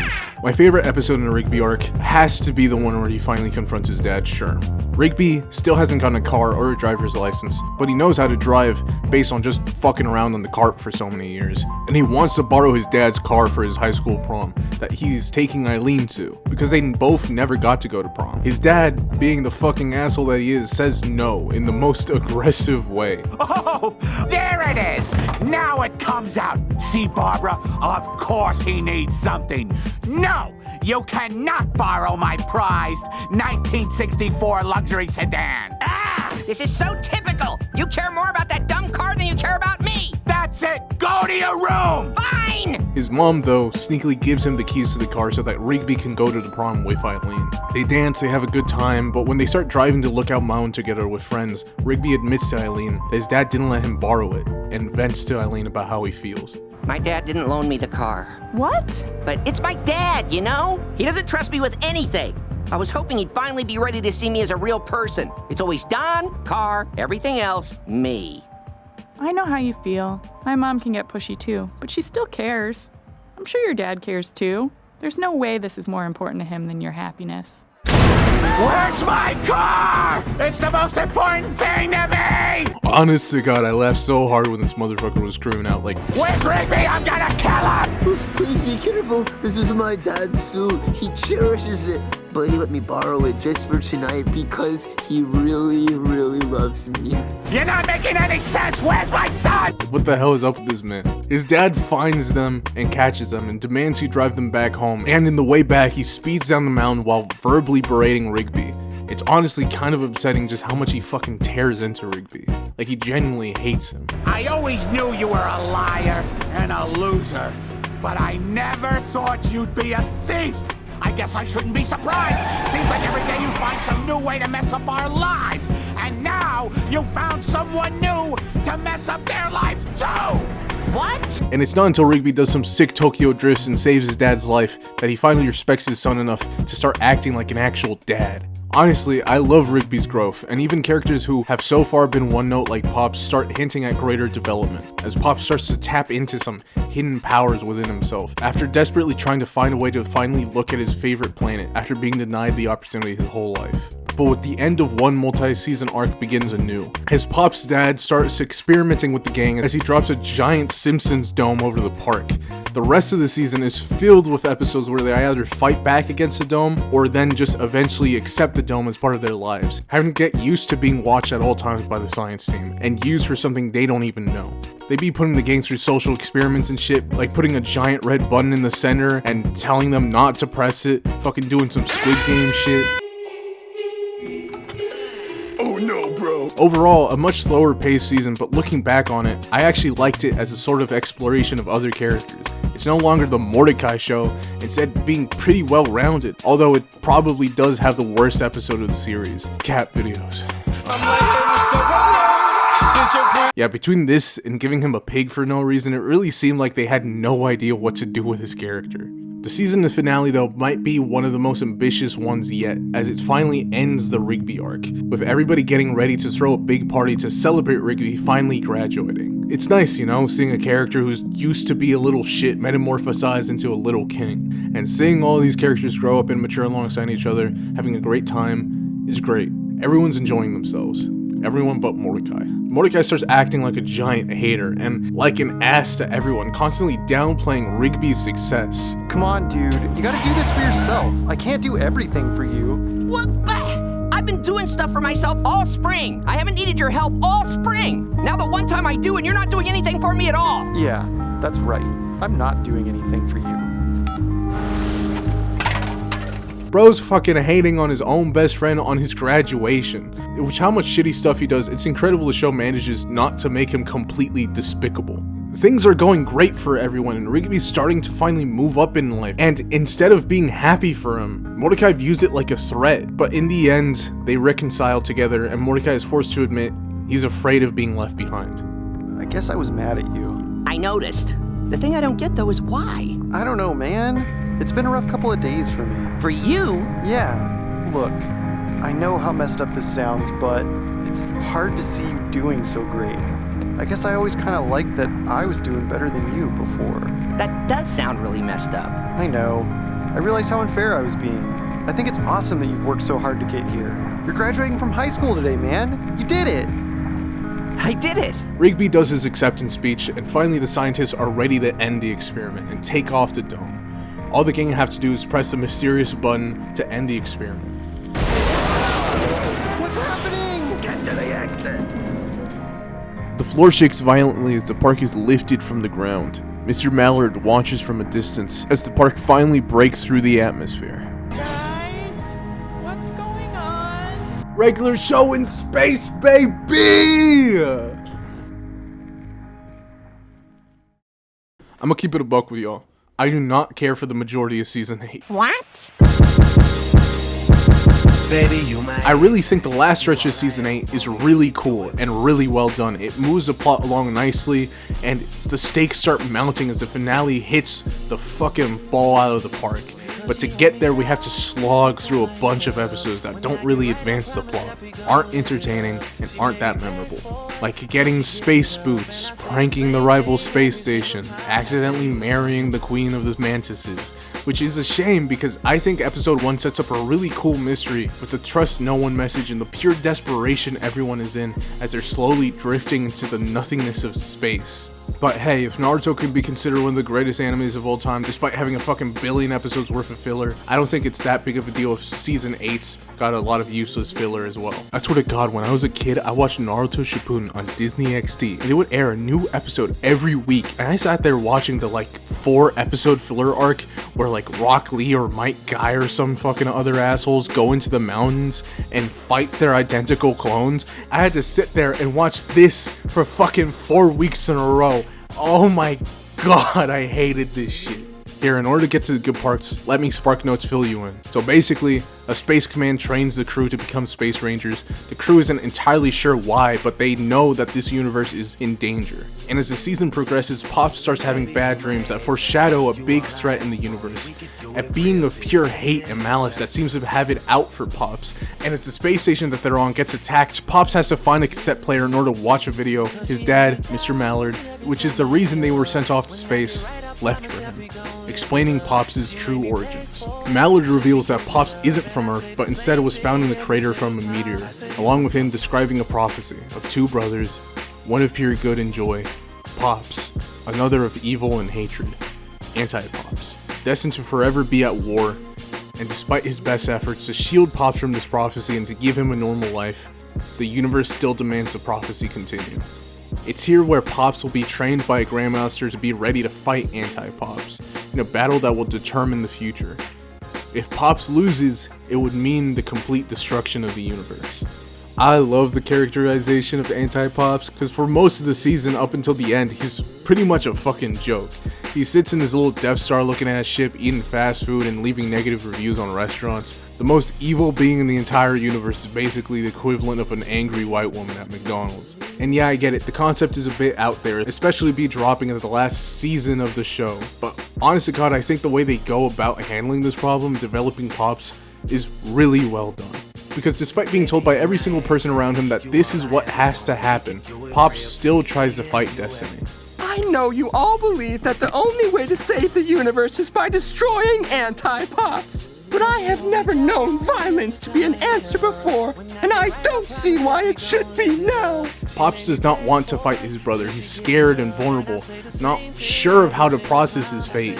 He tries reasoning that maybe he doesn't need to fight his brother at all, that a peaceful solution could be tried, but everyone reinforces in his head that it's impossible, that no matter what and no matter how much he wants to change it, this is the way things have always been and will continue to be, because Pops quickly learns from Grandmaster Earl that all of this has happened before, over and over and over and over again.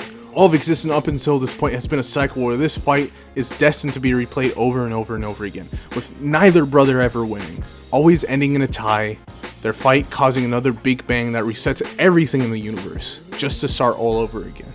After learning this, Pops reluctantly goes to be trained, in what is honestly an incredibly strong last couple episode run, with the episode No Train, No Gain, where in order to speed up the training, Grandmaster Earl and the showrunners decide to completely destroy the fourth wall by having the concept of the montage be an actual physical routine that the characters can partake in. With Earl delicately training Pops to become stronger and stronger, but in order to speed this shit up, Mordecai and Rigby replaced the training montage music in the boombox without anyone knowing. Played it like 120 times. What are we gonna do? I have an idea. Let's change the tunage. Man, get the fuck out of here with that Kevin MacLeod martial arts training music. Put some fucking cardio on that bitch.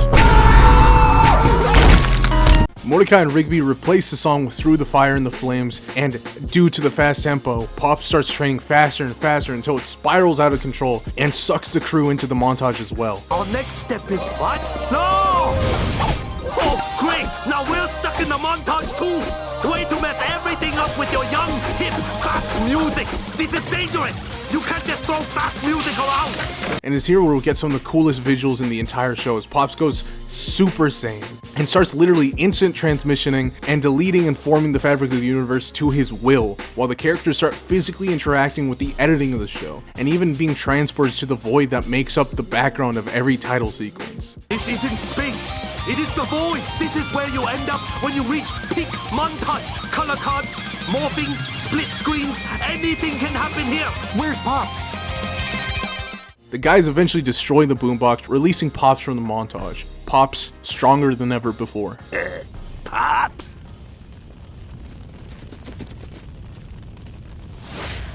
Rain!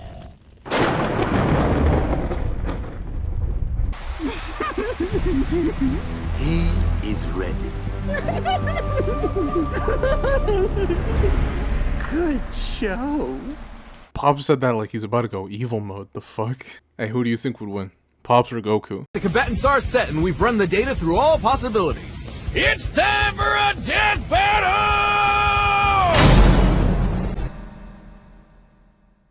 I'm sorry. It's just seeing you all together. All my good friends.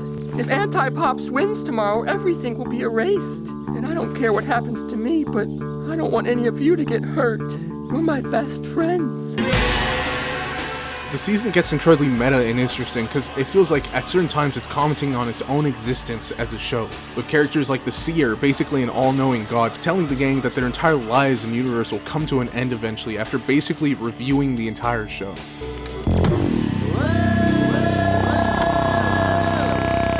started off really strong. But when Mordecai started dating Margaret, things leveled off a little. I was always more of a CJ fan myself. She's a stand-in for the creators of the show, confirming that this is the last season, but leaves Pops with one last cryptic kernel of hope, that things might be different. I really have to fight my brother. You fought him before, and you will fight him again. And your universe will reset itself. That's how it's always been, and how it will always be. There must be another way!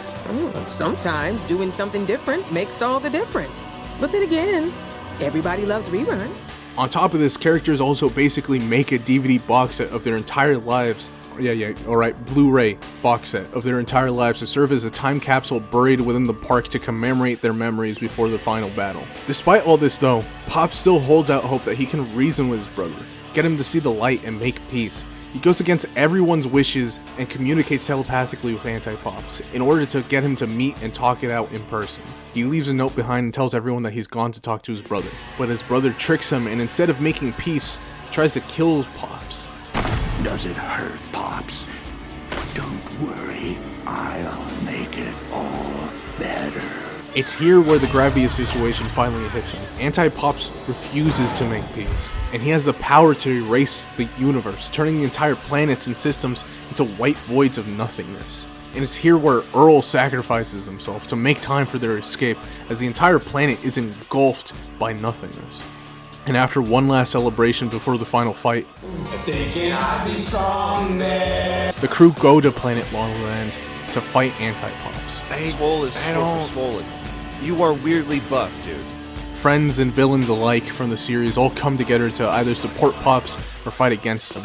But despite the unified front of resistance, they all start dying, one by one. You know who else grows really big to show their dominance, but is actually really small deep down? My mom.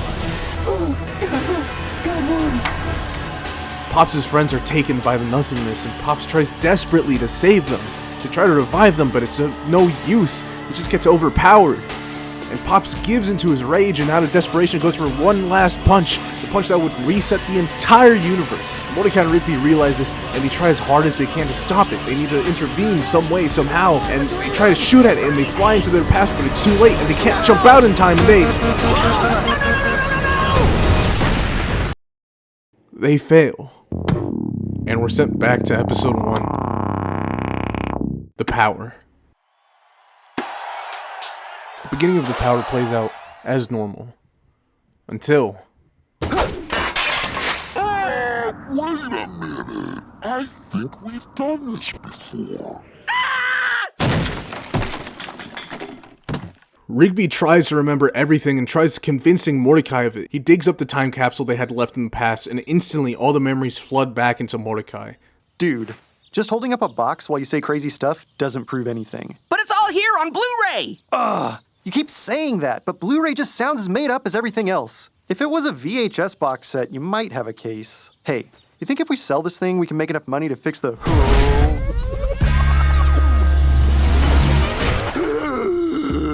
I remember! With the help of the magic keyboard from the first episode, they travel back to the end to try to help Pops. But as the fight rages on, the fabric of reality only starts to crumble further, and Pops is flung all the way back to the fucking man from Lollyland short. Is that me? Hello? Hello?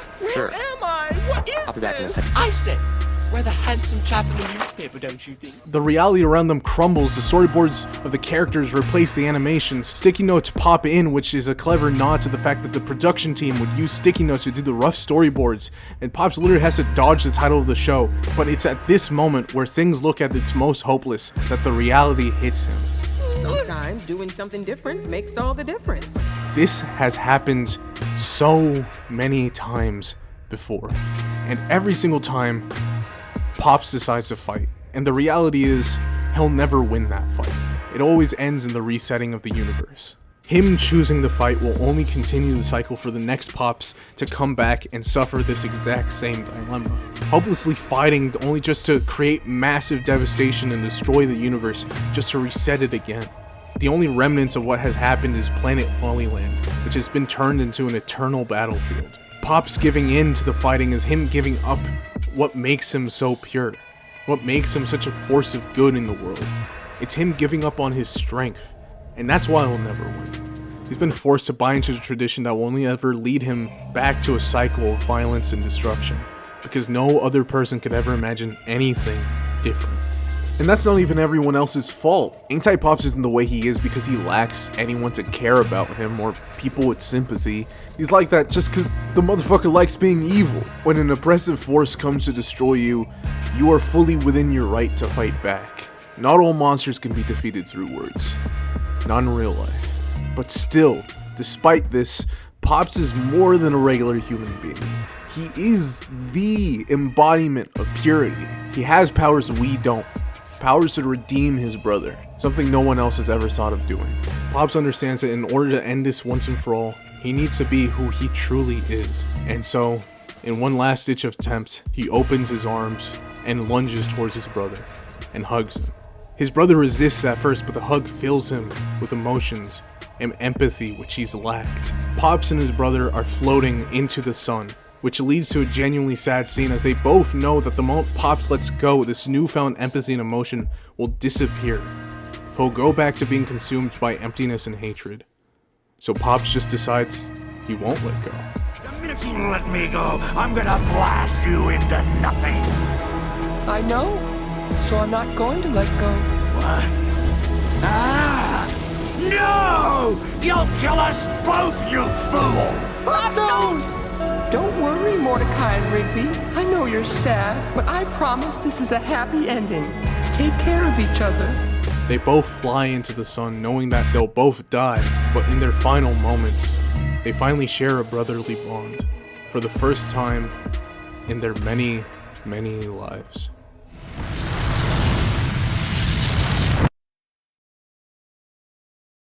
Breaking news. Months after the return of domes around the world and 3 years after their mysterious departure, it seems like we're getting reports that the Park Dome is finally back!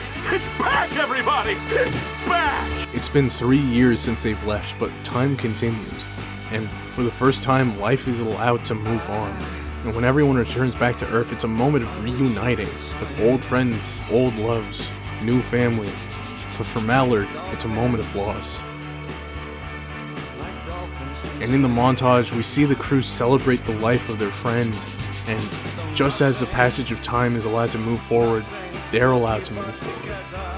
People grow old, people grow up, people move on, and we all find new things to fall in love with again. We finally see their reunion 25 years later after it all happened. Some are married and have children, and some have passed, but all of them have matured. But despite that, they can still look back and enjoy what they had, for old time's sake. I wish Pops could have been here to see this. Well, if it wasn't for him, we wouldn't have this. Yeah. Hey, you think those old video games are still in the shed? Yeah, we should check it out for old cart's sake. Whoa! I can't believe we used to do that.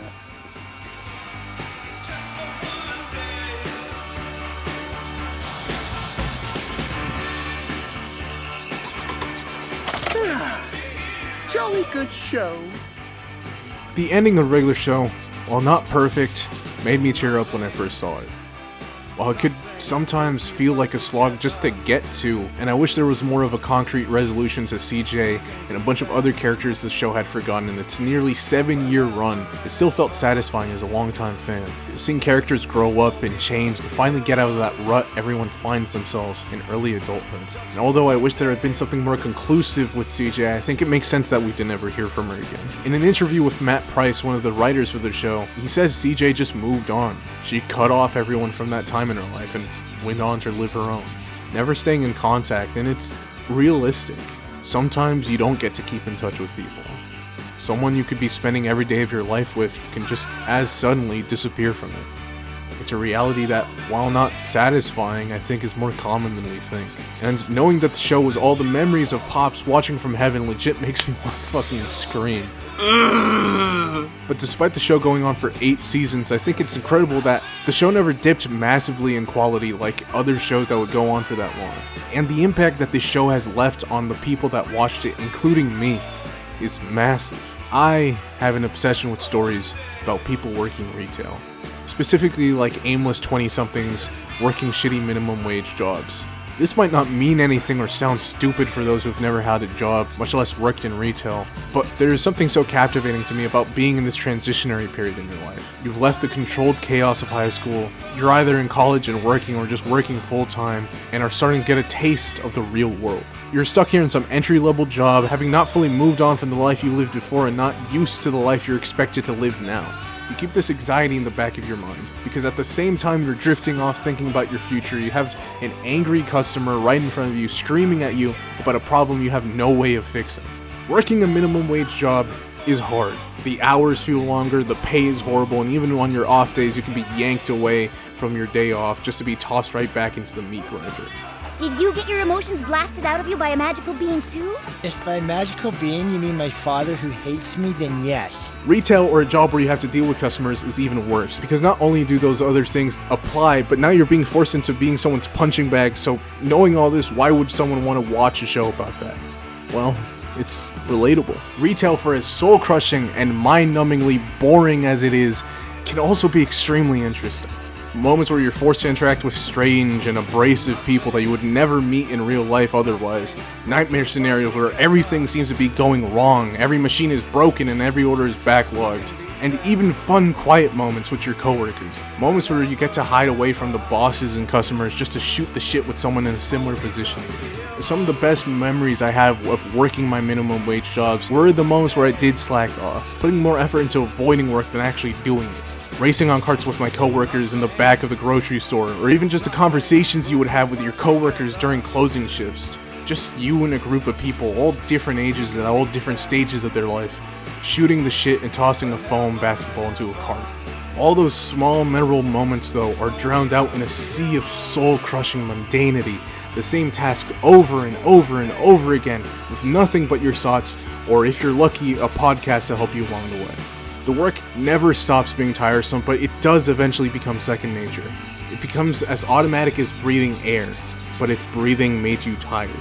Media like Regular Show and Clerks captures in essence the most fascinating and interesting part of working a lousy minimum wage job, because it manages to condense it down and exaggerate those same emotions I just mentioned. While I never had to fight a giant demon just to set up some chairs, I definitely felt like I've met people like Benson, or Skips, or Muscleman, you know? The main cast works so well off each other because they honestly feel like real people. When they're not in outer space or fulfilling some great prophecy, they're out there working. They're people with lives, aspirations, and emotions, and it's crazy how we're all just kind of stuck together, all working the same exploitative jobs with varying levels of awareness. But that humanity in the characters in the show and in real life reminds me of the things that do make life worth living.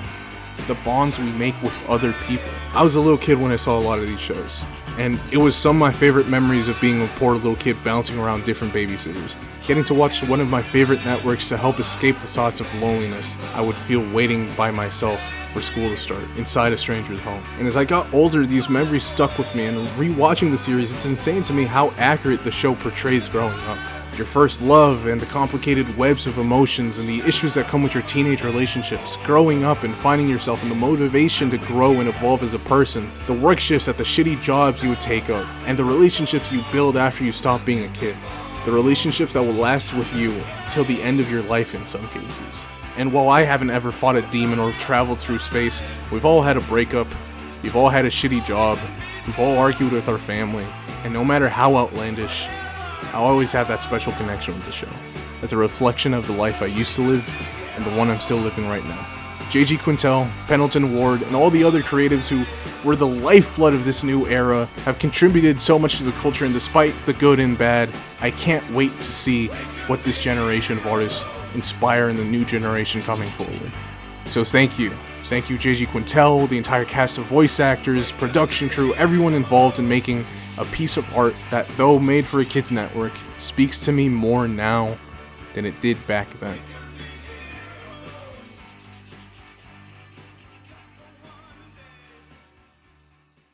Look at yourselves! What are we doing? We all just want the same thing, to be appreciated. So why are we fighting? Coming up, I was confused. My mama kissing a girl. Confusion occurs coming up in the cold world. Daddy ain't around, probably out committing felonies. My favorite rapper used to sing, check out my melody. I wanna live good, so shit, I sell dope for a full finger ring. One of them gold ropes, and I'm just afraid of what'll happen because part of me is still waiting for Mark to come back. What? Still? She's not coming back, dude. She's gone. I didn't mean to do that. I good in the hood. I run away from this bitch and never come back if I could. Hated to love it, the underdogs on top, and I'm gon' shine. Look, I know, alright?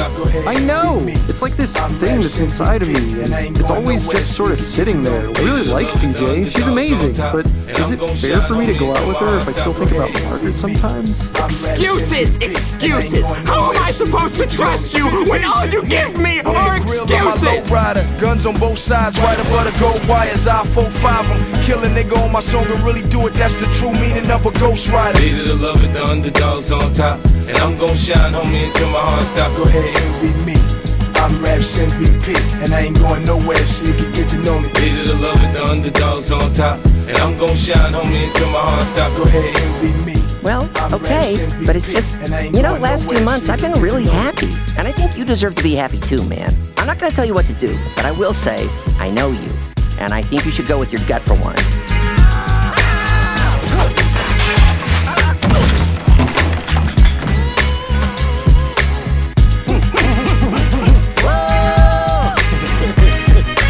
I can't believe we used to do that.